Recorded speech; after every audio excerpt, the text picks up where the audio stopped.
भगवान बलराम जी की अनेक अद्भुत लीलाएं। आज हम भगवान बलराम जी की एक बहुत सुंदर लीला का वर्णन करते हैं, जिसमें भगवान बलराम जी का विवाह हुआ माता रेवती के साथ।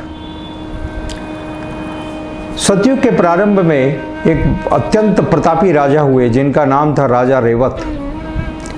एक बार राजा रेवत अपने राज्य में एक महान यज्ञ को संपन्न कर रहे थे, और तब यज्ञ की अग्नि से उनको एक कन्या की प्राप्ति हुई, जिसका नाम उन्होंने रेवती रखा।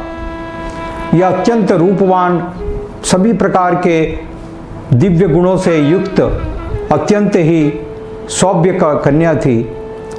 और जब धीरे धीरे रेवती बड़ी हुई तो राजा रेवत को उसके विवाह की चिंता सताने लगी, और राजा रेवत ने पूरे पृथ्वी पर इसके बारे में खोज की और कुछ राजाओं की एक सूची बनाई। और फिर वो चिंतित थे, कोई निश्चय नहीं कर पा रहे थे किसके साथ रेवती का विवाह किया जाए, कौन योग्य है। अंततः राजा रेवत भगवान ब्रह्मा के पास पहुँचे, और ब्रह्मलोक जाने के बाद उन्होंने ब्रह्मा जी से मिलने की इच्छा जताई। किंतु उस समय ब्रह्मा जी कुछ गंधर्वों के द्वारा कुछ गान सुन रहे थे, तो द्वारपाल ने राजा रेवत को बाहर प्रतीक्षा के लिए खड़ा किया। और जब अंदर कक्ष में गान पूरा हो गया तो ब्रह्मा जी ने राजा रेवत को अंदर बुलाया। राजा रेवत ने अपनी वो सूची बताई और कहा, मैंने इन राजाओं की लिस्ट तैयार की है, और इनमें से आप बताइए कौन योग्य है मेरी पुत्री के लिए।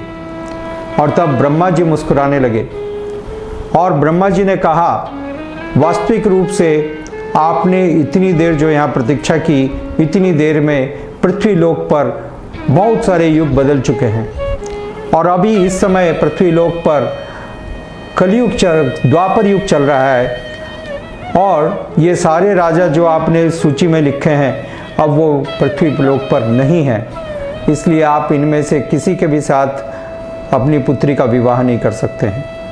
राजा रेवत बड़े चिंतित हो गए।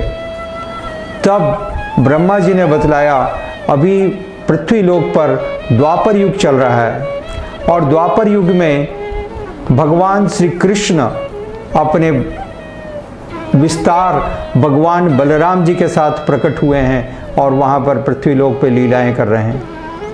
एवं भगवान बलराम आपकी पुत्री के लिए सर्वश्रेष्ठ योग्य वर हैं। आप जाइए और बलराम जी से अपनी पुत्री का विवाह करें। राजा रेवत पृथ्वी लोक पर लौटे, और उन्होंने बलराम जी का पता मालूम किया, बलराम जी से मिले, बलराम जी से निवेदन किया। बलराम जी ने उनको स्वीकार किया, परंतु एक विडंबना आई। विडंबना ये थी कि सतयुग में जो व्यक्ति थे उनकी ऊंचाई बहुत ज़्यादा होती थी।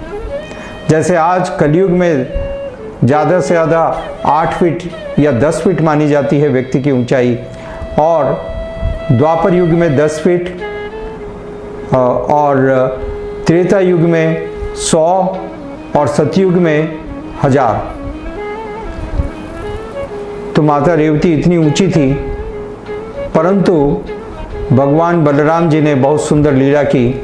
भगवान बलराम जी ने अपने हल से उनके मस्तक को स्पर्श किया, और हल से मस्तक को स्पर्श करने पर तुरंत रेवती जी की जो ऊंचाई थी वो कम होने लगी, और धीरे धीरे धीरे धीरे हल को उन्होंने नीचे की तरफ किया, और फिर वो अपने मूल स्वरूप में आ गई।